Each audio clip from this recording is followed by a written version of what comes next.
老师此前曾于混沌海中寻到过一处宝地，那里有长庚的大机缘，老师的现仙剑可以带你们过去。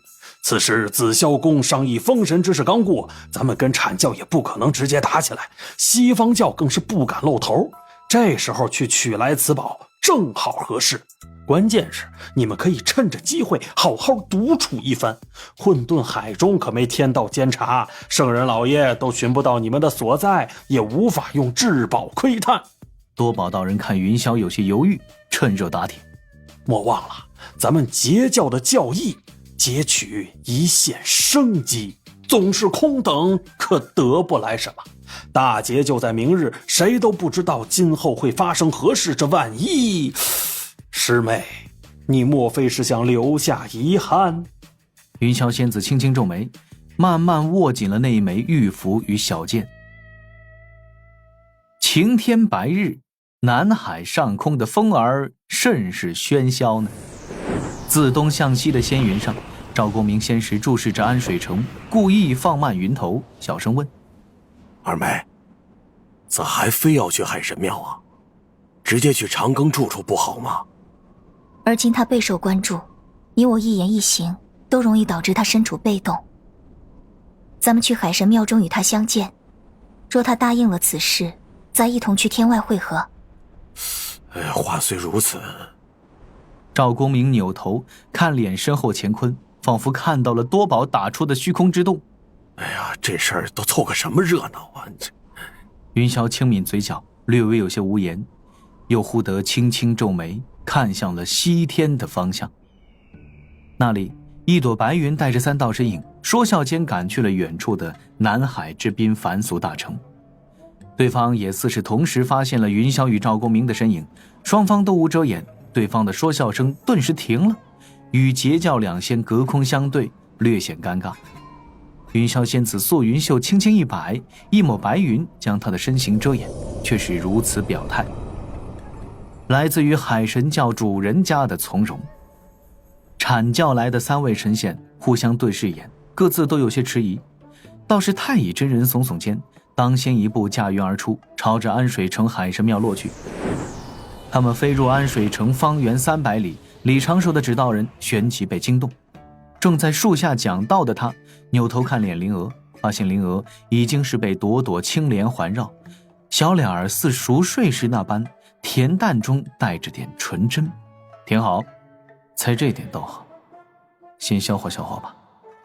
李长寿轻笑了一声，闭上双眼，心神落归安水城池下的指导人库，选了一支天仙境后期的青年面容指导人，赶去后堂等候。紫霄宫之后，李长寿下意识地开始选择青年指导人，且用与本体完全不同的面容，潜意识里想要借此混淆视听，遮掩当日真实显露出的真容，达到虚实相间的效果。还没见太乙真人身形，就听到了太乙真人那清润的嗓音：道祖老爷钦定的主节之人在哪儿呢？李长寿的双手揣在袖中，走到后堂门口。师兄这是遛弯遛到我这小庙了？哪能啊！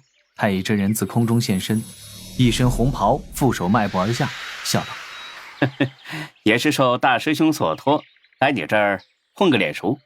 李长寿不由哑然，这太乙真人还真是够畅快的，啥话都明着来。玉鼎与黄龙自后方落下，黄龙真人遵循洪荒传统，先大笑一阵来借此掩饰些许尴尬。玉鼎却是直接开口：刚刚见云霄师姐似乎也来了。李长寿眉头一挑，看向左右，云霄仙子的身形于100里之外的海边现身，与赵公明一同驾云向前来。果然两教大师兄都出手了。此时见到云霄仙子，李长寿的心底其实略微有些失落，但他也能够理解云霄仙子的难处，将这一份失落轻轻抹去。于是静待片刻，等云霄仙子与赵公明到了，请双方一同入内，分左右于后堂入座。李长寿坐在正中主位上，安排神使过来奉茶，目光朝着侧旁探寻，与云霄四目相对。见他那如凝水宝玉般的眸子里写着少许歉然，李长寿心底的郁闷也彻底消散，心神又不自觉地被他的面容吸引。仙子就如云上诗，总是能在不经意间美绝人寰。云霄今日的衣裙似乎格外用心，初看似是素白长裙，细看却能见这长裙各处绣着浅浅的暗纸与听兰，与她身段最是贴合，既不减弱女子的天成曼妙，又不会流于俗媚。长发竖起云鬓，玉钗流转仙光，两根流云发带混于青丝间，说不出的灵动飘逸。他也确实有些为难了。侧旁传来咳嗽声，李长寿扭头看去，制造噪音的始作俑者太乙真人抬头看向后堂屋顶那张太极图的虚影。春花秋月几时休，总归是私下看不够。云霄仙子微微皱眉，目光扫过，太乙真人禁不住打了个哆嗦。太乙师兄对诗词还有研究？只能说略懂略懂。太乙真人坐正身形，低头咳了一声。咱们聊点什么？赵公明抚须轻笑。哈哈哈，紫霄宫刚定下了大劫之事，自是要聊聊这大劫了。玉鼎真人道：似乎紫霄宫中几位圣人不欢而散。啊，也不能说是不欢而散，只是意见有些不统一，各自也不想多让。唉，两位师叔都是为各自弟子担心，这其实无可厚非的。在我看来，这一次大劫虽要损道门而兴天庭，可这如何损也是大有讲究。黄龙真人眼前一亮，长庚可有良策化解这般劫难？并未。李长寿面露遗憾，老师与两位师叔离开之后，师祖将我留在紫霄宫中，与我言说了这一次大劫之事。大劫注定发生，天地间的生灵之力也必须削弱，不然会在今后引动更大的劫难。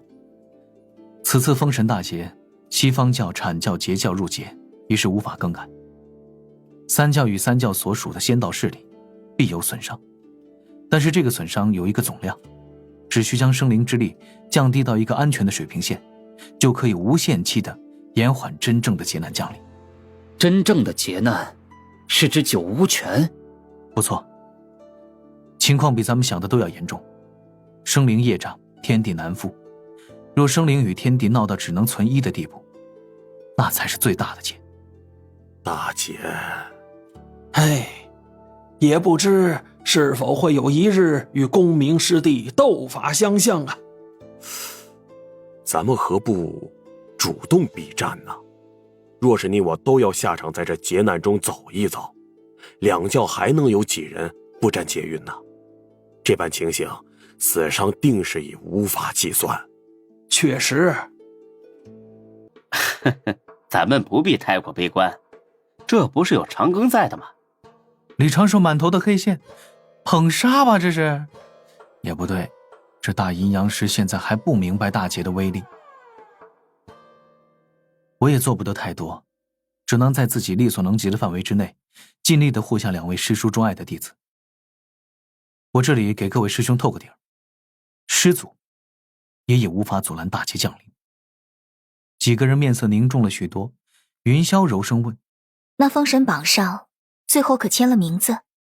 并未，还是空白的，一旦入榜就要遭劫运缠绕。两位师叔自是不想签着吧？西方教两位圣人老爷倒是想签，却被玉帝陛下阻了。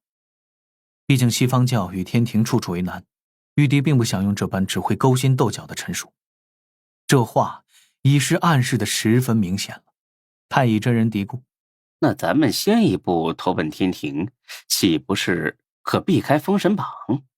此言一出，几位道门高手再次陷入沉思，而后一道道目光落在李长寿的身上。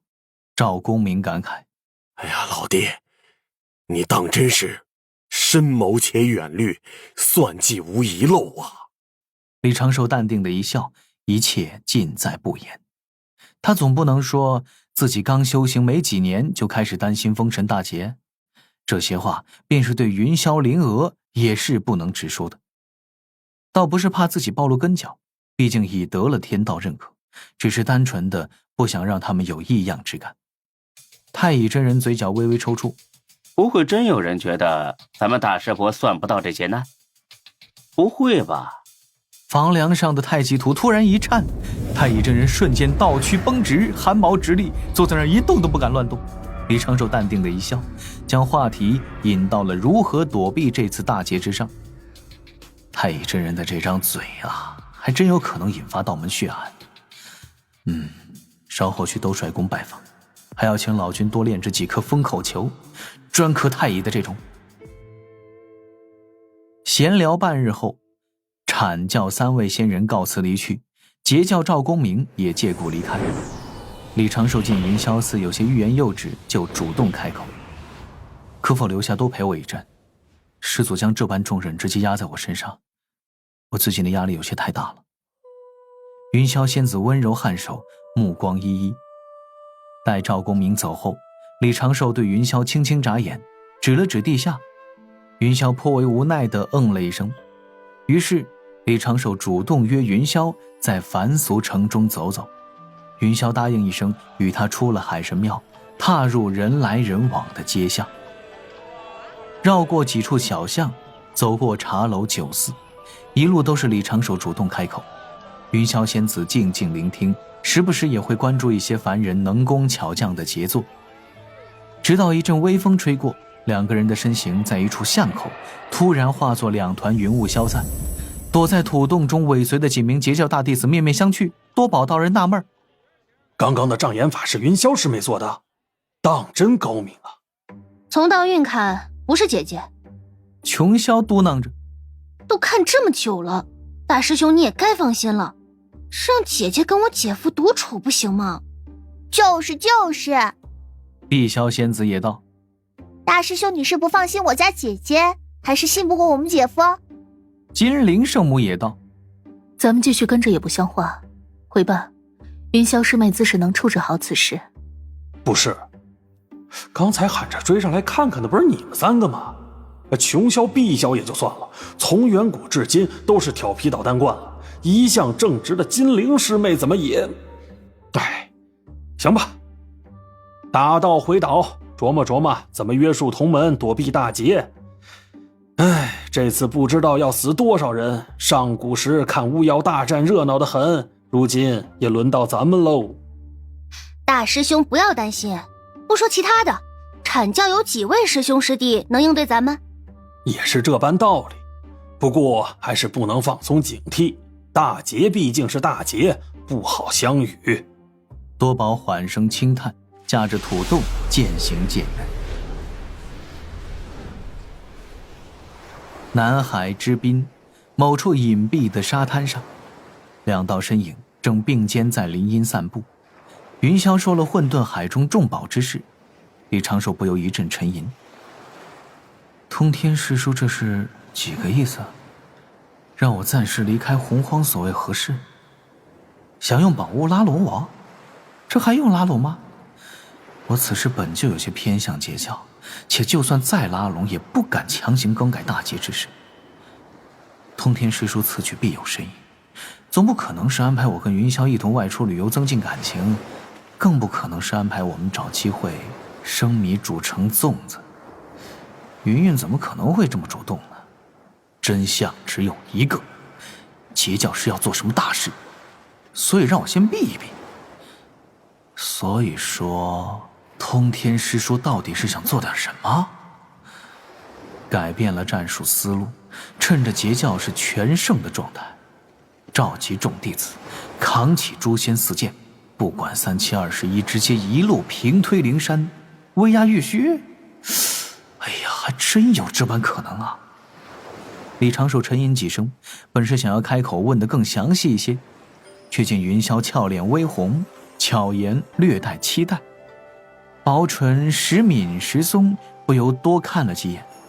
云霄视线挪向侧旁，柔声道：你看我做甚？还未说是否同去呢。这个突厥威风拂面，道心泛起些微太清道韵，灵台震动，元神轻颤，一个大大的字眼就要凝成。去，我当然要去了。李长寿抢先一步出声答应了下来，心底的太清道韵如潮水般退去。云霄轻轻眨眼，当真？当真。你我各做一些准备，混沌海中凶险莫名，可莫要遭了算计。咱们定下一个外出的日子，你何时空闲？我自是。他不知怎么突然就慌了心神，轻声道：都有空闲。李长寿的双目之中满是星光。那咱们就定半个月之后，于东海天涯海角碰面，如何？可。云霄轻轻咬着嘴唇。你想看我穿哪般衣物，用何种发饰？那自然是每一种。标准答案，经典套路。贫嘴。云霄轻嗔了半声，身形化作一缕云烟迅速消散，留下李长寿的指道人在那儿一阵挠头傻乐。这指道人遁入大地中，回返安水城地下指道人窟。李长寿的本体于小琼峰灵湖旁睁开双眼，眉头紧皱，一阵沉吟。这里面有2个大问题，其一，邪教到底有什么大计划？其二，去混沌海中，安全该如何保障？老师刚刚给我下了指示，让我去混沌海中一行，说明老师默认了邪教这一次的大算计，且那保护对他也确实有增益。我就这般不管邪教，暂时退避？